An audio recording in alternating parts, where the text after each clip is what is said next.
With opening day just a few days away and some roster moves that have been made over the past few days, it's time to look at the projected Marlins roster headed into the 2024 season. Rotation, bullpen, and lineup. Tons to get into.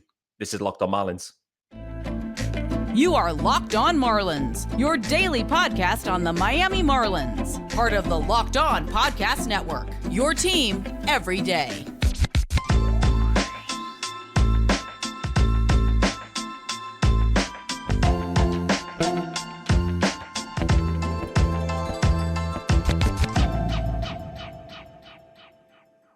Greetings from England and welcome to Locked On Marlins. This is your daily Marlins pod. I'm your host, Peter Pratt. Hit me up, of course, on X at Miami Marlins_UK. Firstly, happy Monday. Happy Monday, guys. Hope everyone is doing well. Thanks for making Locked On Marlins your first listen. This, of course, is your team every day, and the season is almost here. Finally. Feels like it's been a long off season. Long spring. Feels like spring has really dragged on too, but we're in touching distance now, just a few days away, and we're starting to get some clarity on what this Marlins roster is going to be looking like and what the storylines are going to be, particularly in the early part of this season. So tons to get into here, guys. Don't forget, there is a YouTube channel. Make sure you hit subscribe over on the YouTube channel. That is also called Locked On Marlins. Hit subscribe. Join me in the comments there as well. Today's episode is brought to you by FanDuel, and you can make every moment more. New customers join today, and you'll get $200 in bonus bets if your first bet of $5 or more wins. Just visit fanduel.com/lockedon to get started. And guys, for those watching that have the rundown, they will see it is a one-item rundown. But in effect, it's a multi-part one-item rundown because we're going to be talking about the Marlins opening day roster. And these are my projections for the opening day roster. I think much of this feels pretty solidified now.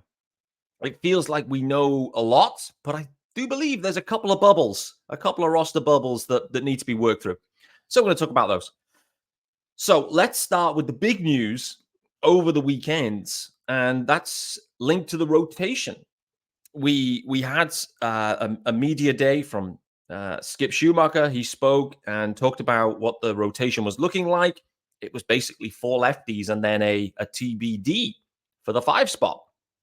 And what we now know is the 5 spot is going to be not a lefty. So the Marlins aren't going with an all left-handed rotation to start the year. They are going with a right-handed starter, and that starter will be Max Meyer. Remember, Max Meyer was optioned back down to AAA, probably 10 days ago. So the expectation really was for Max Meyer not to start the season with the Marlins. Reminder as well, Max Meyer missed all of last year recovering from Tommy John. So the plan was more focused for Max Meyer to start his year down at AAA or AA or whatever level they decided. And, there will be an innings limit clearly as they work in his way back. Well, desperate times equal desperate measures seemingly. And so the Marlins have deviated away from that. And they have decided to go with Max Meyer as a starter straight away on the opening day roster and will be into the rotation, lined up to, I believe, face against the Angels, which will be the second series of the season for the Marlins. So big news. And boy, oh boy, this is a really interesting situation for Max and for the Marlins generally. There's a lot going on here. And for me, the main thing with Max Meyer that, I'm yet to be, we haven't seen him at a big league level, really. And for me, that to be ultra effective, we're going to need to see that third pitch. And we're going to need to see him lean on that. What was surprising for me through spring was, and this kind of maybe aligned to where the Marlins were at, they were maybe just thinking about, let's get Max back, and then let's think about the development. Let's start to think about how we can get back to this change-up progression. But really what we saw with Max Meyer was fastball slider. We know the slider's a good pitch. We know the fastball is okay. It's not like an immense fastball, but he can definitely get swing and misses from the slider. That's his get-out pitch. We know the drill with Max Meyer. We know what he is. But getting that third pitch that can induce weak contact or swing and miss will be huge for him. So we've spoken a lot about Max Meyer, But considering the small sample size at the big league level, I'm yet to be fully, bought in at this point. I am bought in, but I think at this point the hype is maybe higher than the production thus far. So Max is going to get his opportunity from day one, well, day 5, which I think is really interesting.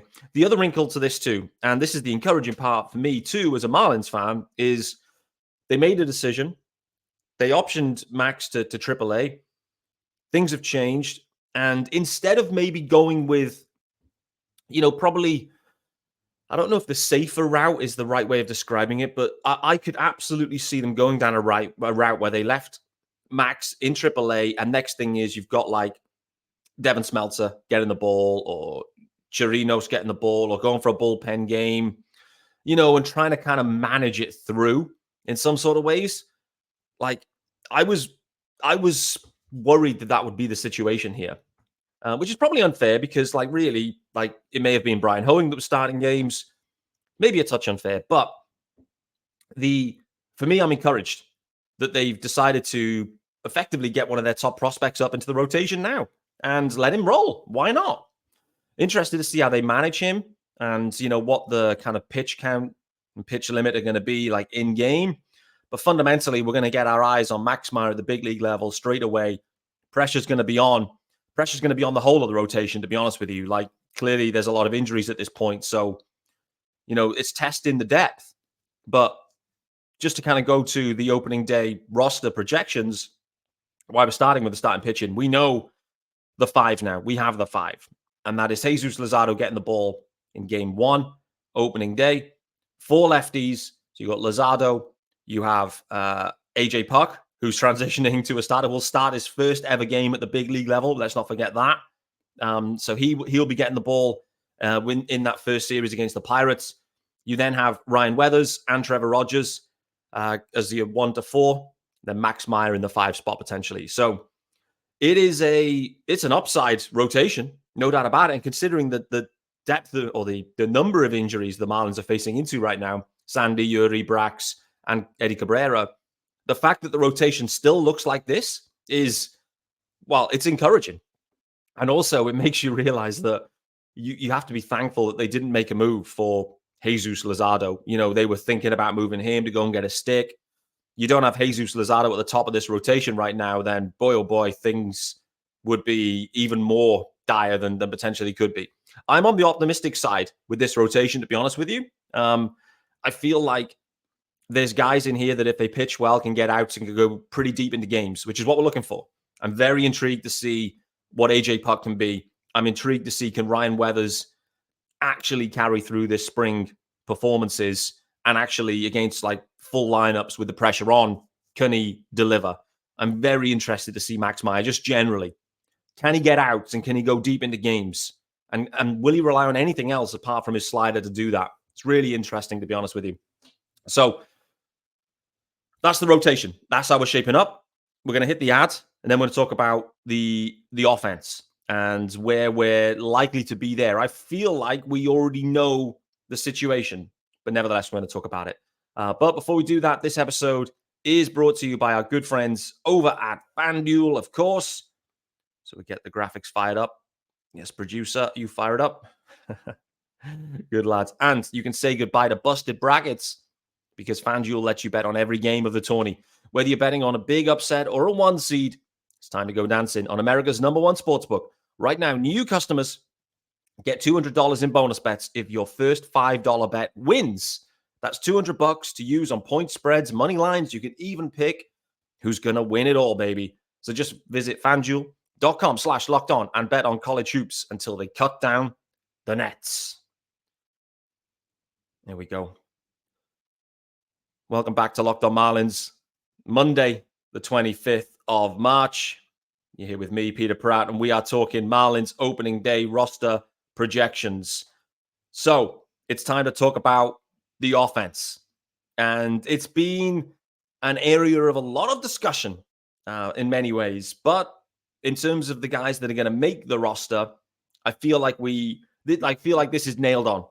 Clearly things, there could be a surprise or whatever that comes out of the works, but I don't think so. I think where we're up to from a an offensive perspective, we're going to have, I guess, going round positionally, the two catchers, which we know about. The one thing on the catching front to mention, Skip Schumacher mentioned that Nick Fortes will be catching Jesus Luzardo on opening day. So Nick will be the opening day catcher. I think that's interesting.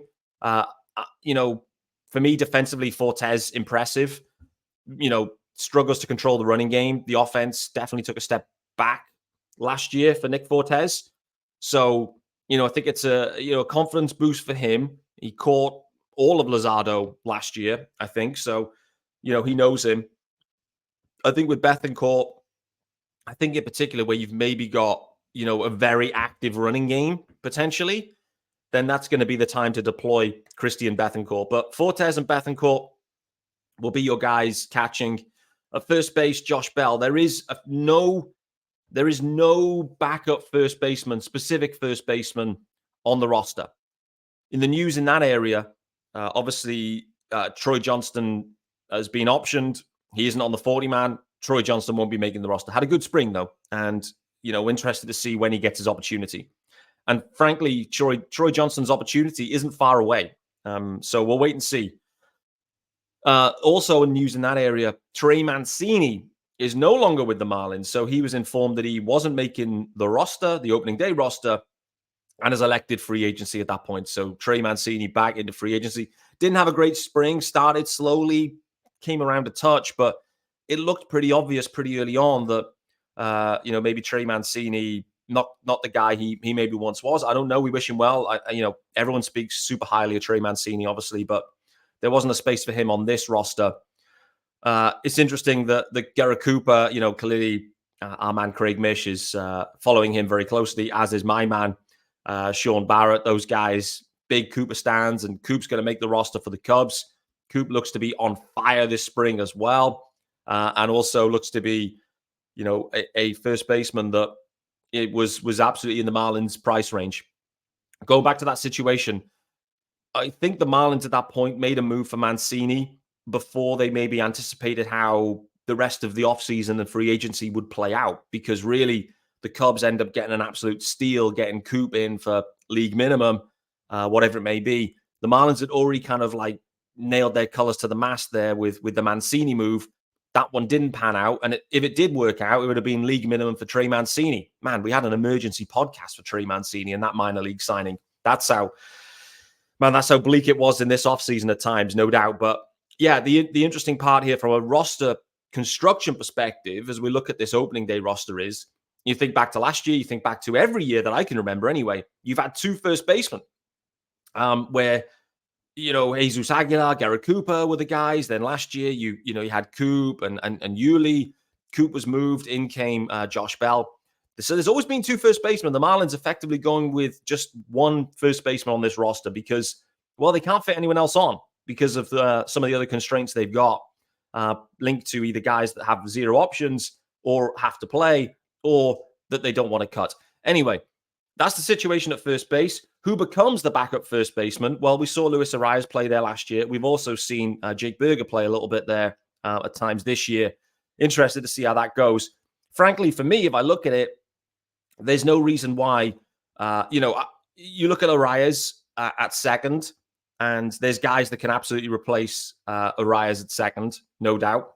And Arias can slide over to first base. John Birdie, obviously, Vidal Brujan, Nick Gordon as well. So I think more likely than not, in my opinion, you probably will have Arias sliding to first if needed.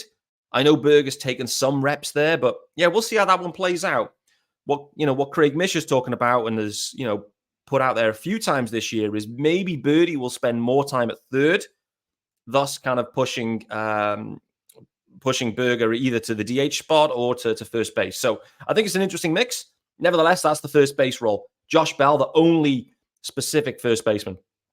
At second base, obviously, Luis Arias will be starting pretty much every day at second base.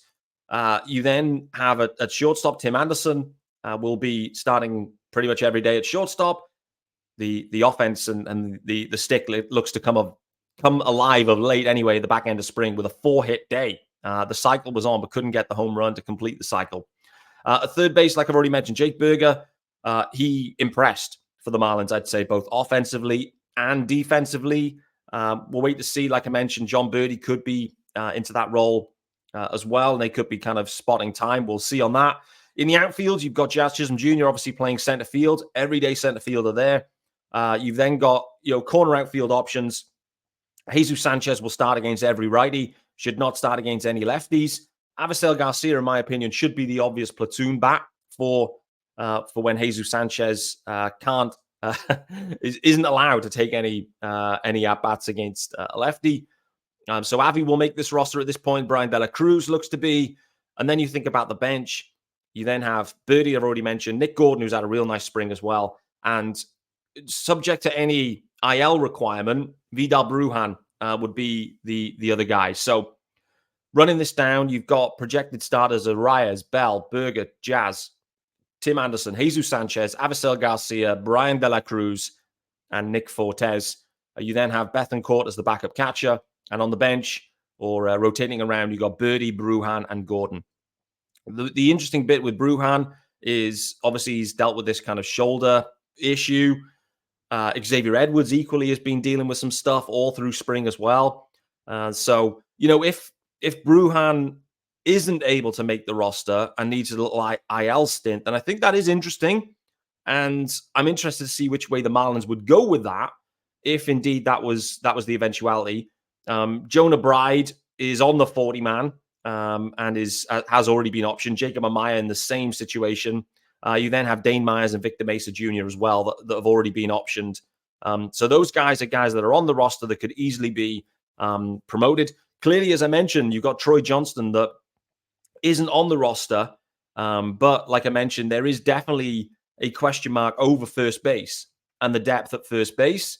So could be an interesting one. Like if Brujan can't make it, which way do the Marlins go? For me, I look at it and I would absolutely lean into Dane Myers, to be honest with you. I'd get Dane on the roster because he's deserved it. Skip Schumacher said this too, that Dane Myers has deserved it. He deserved to make the opening day roster, which is basically a way of saying that you should have been on it, but you're not on it because, we don't have the flexibility with the other guys. So interesting comments from Skip. Dane is the next guy up and should be the next guy up. But the question is, if it's Brujan that's down, do they actually need to maybe prioritize an infielder? Feels like Nick Gordon's going to spend more time out in the outfield too. So you end up carrying, you've got the 4 outfielders already, plus Nick Gordon. There's 5 outfielders effectively, I think, for the Marlins here. So more likely, I think if Brujan doesn't make it, you'd need to look at an infielder. Could just be Jacob Amaya or Jonah Bride, one of those 2 guys. But wait and see on that one for sure. Overall, the offense remains pretty much unchanged from last season in the main. However, Tim Anderson obviously starting at shortstop. It's a big season for Tim Anderson. I'm really intrigued to see how it goes defensively and offensively. If the Marlins can get a significant uptick from Tim Anderson at shortstop, primarily offensively, but if the defense is in line, then it's going to be a fat dub, no doubt about it. When I look at spring and I think about who's performed and who's stood out, we've already mentioned Dane Myers, I think, was probably the standout. Jazz Chisholm Jr., I think, has had a really nice spring as well. Definitely came hot of late. But another guy that stood out for me that, we'll see what his role becomes. But for me, I was really impressed with Nick Gordon. I thought he had a really nice spring. He looks comfortable in any outfield spot for sure. Can steal a base. He looks a really interesting player, no doubt about it. So for me, Nick Gordon came, bit of pressure on him, but looks to be fitting in well. Again, this creates situations where Brian De La Cruz, to me, he's looking more and more like a DH. He's looking like Jorge Soler, where you'd want to DH him more often than not, and where you have to, you play him in one of the corner outfield spots. So, yeah, I'm interested to see what De La Cruz's role is. I'd like Nick Gordon out there in left field, Jesus Sanchez there in right, and Jazz in center. For me, I feel like that's a really athletic group. Defensively, I feel like that's a really fun group. Offensively, again, it's going to come down to what the Marlins do with Avisail Garcia and how much playing time he gets. I think that is interesting. It feels like he's on the last chance saloon. That's the way it's maybe being described. For me, Avi doesn't deserve to be on the roster. He's on it for the obvious financial reasons. but he doesn't deserve it. And if he doesn't deserve to be on there, then he should be on the bench, frankly, and platooning with Jesus Sanchez. Let's talk about the bullpen after, because there's some very interesting situations, I think, in the bullpen. This should be the situation where Peter Bendix cooks. It's the other area I would say that Kim Ang, I thought, did really well. And actually, when you look at last season, the reason the team performed so well was because the bullpen was way above average. And there was guys that, the guys that ascended and guys that you hadn't heard of. So Kim Ang, I must say, she really knew how to build a bullpen with people that, a low-cost bullpen too. I think that's the interesting thing. And so Peter Bendix, for me, considering he's X-rays, you have to consider and assume that he can do the same. But again, the bullpen needs to, fully stand up, because if it doesn't and it steps backwards, then, the Marlins are going to be banging trouble here. Before we do that, this episode is brought to you by Amazon Fire TV. And we'll get the graphics there, producer. Yes, sir. And guys, Fire TV is your destination for sports, from live games to highlights to in-depth analysis. Fire TV offers amazing viewing experiences with smart TVs, as well as the Fire TV stick that you can plug into your existing TV that provides access to millions of movies and TV episodes, as well as free and live TV. Whether it's opening weekend for baseball, coming soon, baby, or the college basketball tournament, you're going to want to have a Fire TV. Fire TV recently created Fire TV channels to deliver a constant supply of the latest videos from your favorite sports brands, all for free. That includes all of us at Locked On and most of the big pro leagues and college conferences as well. Fire TV channels let you dive into all the game analysis, highlights, and more to keep up to date on all the latest in the world of sports. March Madness, NBA, MLB, and lots more. Not to mention great news, entertainment, gaming, travel, and those cooking videos as well. Check out Fire TV channels on Fire TV and Alexa devices. If you haven't checked out Fire TV channels, you should. Trust me on this. And to learn more, simply visit amazon.com/LockedOnFireTV. All right, guys, back here with me, Peter Pratt, on Monday, the 25th of March, and it is opening day week. Is that the right way of phrasing it? Nevertheless, the Marlins will play proper baseball on Thursday. We're only a couple of days away. And we are talking about the opening day roster and the projections. Just to give you a quick recap on the starting rotation, Max Meyer is in. 4 lefties and Max Meyer. That's how the rotation is shaping up. It's an upside rotation, no doubt about it, but it does have some risk in there as well. But considering the guys that are on the IL, I think it's still encouraging that the Marlins can provide that level of rotation. So what about the offense? How's that shaping up? Great question. We know the main situation. The only decision, I think, from the opening day roster is whether Vidal Brujan is on the roster or whether he needs to go to the IL. If he does need to go to the IL, my gut feel would be that they would recall one of the infielders, probably Jacob Meyer, because he's on the 40-man. Jonah Bride is an option there as well. So my gut feel would be one of those two would come up if required.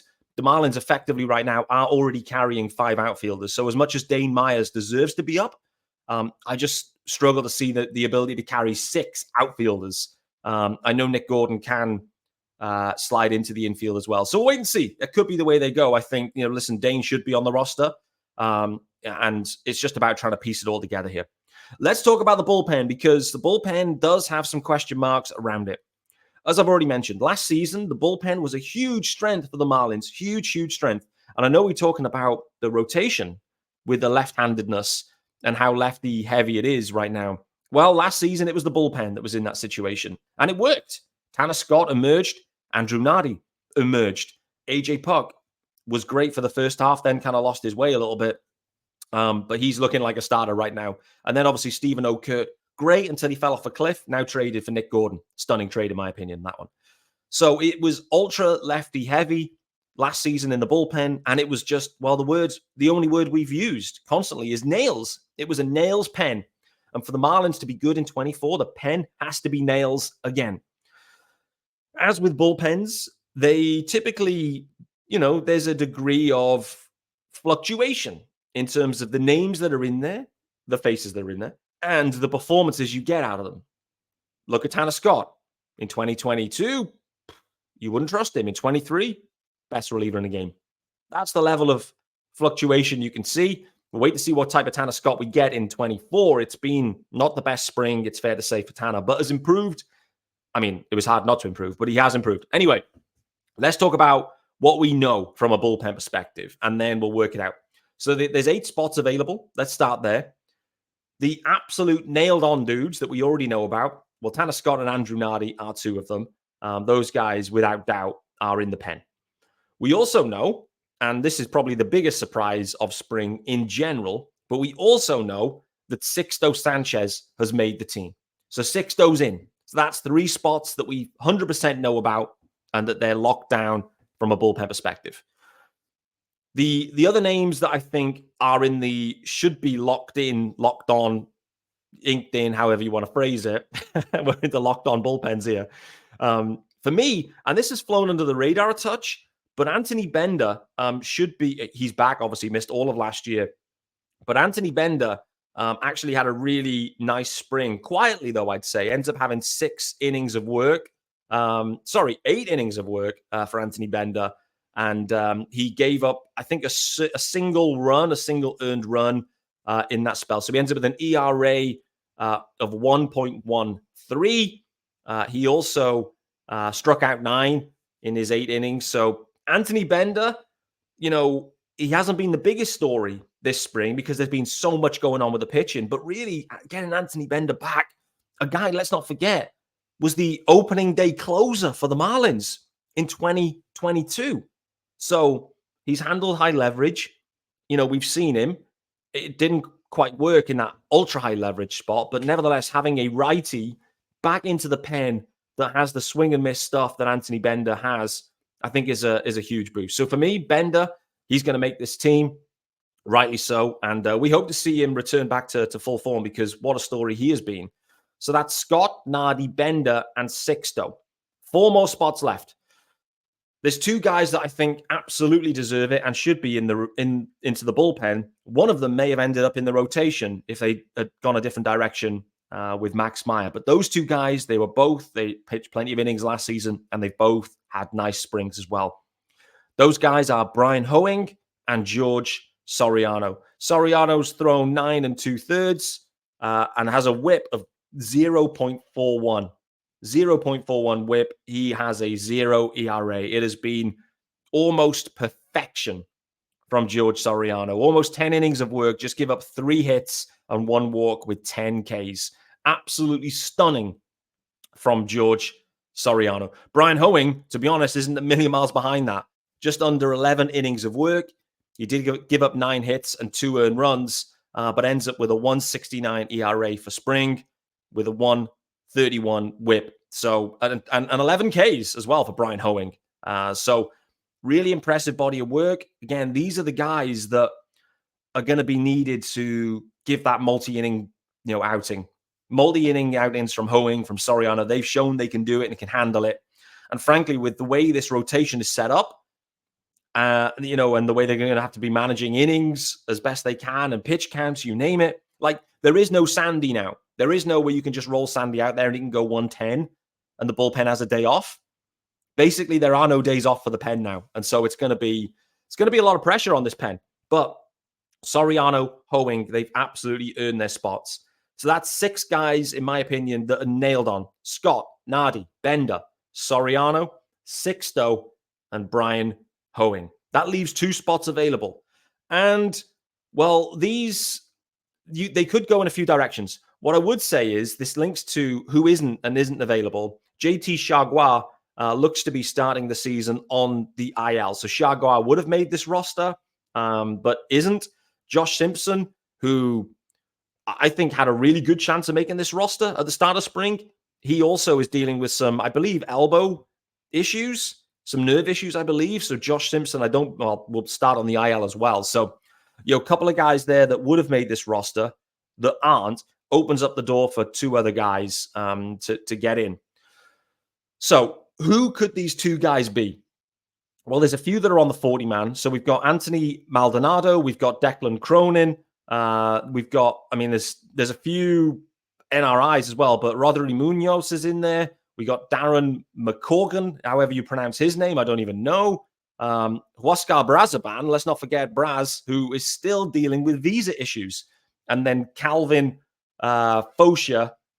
I'm going to go with that. These are all the guys that are in the mix. What I would say with Faucher is, or Faucher. Let's go with Faucher. Calvin Faucher. With him, I would say he had a bit of an issue early in spring. Meant that he wasn't throwing, particularly in spring games. I believe he's back now, but I don't think he's like fully worked up. So for me, Faucher, unlikely to make this roster. Brazaban, unlikely to make it. These guys are on the 40-man, by the way. Michael Givens, what we know about him, he has been reassigned to AAA. So he's staying with the organization. So Givens sitting there in AAA is some depth, which I think is really nice, and really could be really valuable. So they're the guys I think are probably long shots. When I look at the guys that, are most likely, I'm looking at this and thinking Declan Cronin for sure. And I think Anthony Maldonado. Maldonado was a 2019 draft pick, by the way, for the Marlins. So he's been in the organization. Declan Cronin was waived by the White Sox, picked up by the Astros, and then waived again. And the Marlins have picked him up.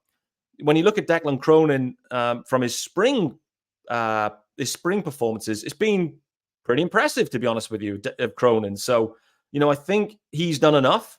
He's similar kind of numbers really to Hoeing, to be honest with you. Gave up a couple more earned runs, but, he's almost 11 innings of work for Cronin, a 3.38 ERA, 4 earned runs, like I mentioned, including 1 bomb. He hit 3 batters as well and 5 walks. So it feels a touch wild at times, maybe, but 11 Ks in there as well. I think Cronin has probably done enough considering some of the other options and some of the other injuries knocking around. And as well for Declan Cronin, he actually has pitched at the big league level prior to this year. Unfortunately, it didn't go amazing where there was 11 innings of work for the White Sox, but the ERA sat at 9, 11 innings and 11 earned runs. So Cronin to me is an absolute, Peter Bendix special. It's a Ray special where, gets to the big leagues with the White Sox. He's then moved off the roster, bounces around for a couple of clubs. The Marlins pick him up. He makes this roster. Who knows? But for me, Cronin's going to make this roster. He absolutely should be kept out of high leverage spots and will be kept out of high leverage spots. But I'm interested to see what the Marlins can get out of him. For me, the final guy that's going to make it is Anthony Maldonado. Again, like I mentioned, he's been in the organization for some time from 2019. He had a really nice season last year at AAA. He ends up throwing 46 innings at AAA with a 1.76 ERA. So pretty impressive stuff there from Anthony Maldonado. When we look at what he's done through spring, he's only thrown 6 innings in spring games anyway, but a 1.5 ERA, just giving up effectively 1 run. So a decent spring. I think he's basically Max Meyer, kind of. Wants to throw that heavy slider all the time, wants to try and get outs all the time. The other thing I'd say is, considering the Marlins are so heavy with lefty starters, it feels like this pen needs to be like stuffed with righty relievers. I know like Nardi and Scott, obviously the super late inning guys are lefties as well, but I feel like the transition will be lefties starting, and then you just transition into any one of the righties for a couple of innings, and then you can try and get into your leverage guys. So, I feel like this fits. This feels like the 8 for me. So Maldonado will effectively make his Marlins debut if he makes this roster.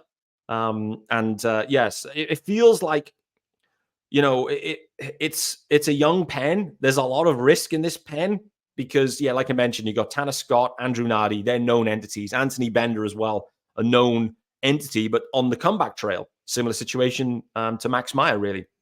You've then got the big story of Sixto Sanchez. We've seen what we've seen in spring. It's been, by the numbers, impressive.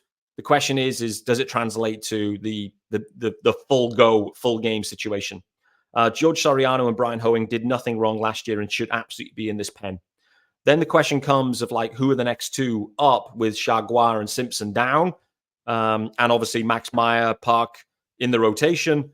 The next, and let's not forget, Ryan Weathers was actually, I think, slated to be a bullpen arm as well. So this has meant that they've had to shuffle everyone up. But for me, the final two guys will be Anthony Maldonado, who throws a ton of sliders, had a nice spring, and had a great AAA season last year. And then Declan Cronin, who in his small stint in the big leagues has been not good. This could be, a perfect situation for the Marlins here where they can claim someone and somehow kind of turn them into a big league pitcher. So we'll see if that. But that's for me is my 8. Scott, Nardi, Bender, Soriano, Sixto, Maldonado, Cronin, and Brian Hoeing. Overall, this pen, as I've already mentioned, this is the critical part. This pen has to be good. If it isn't good, then the Marlins are bang in trouble.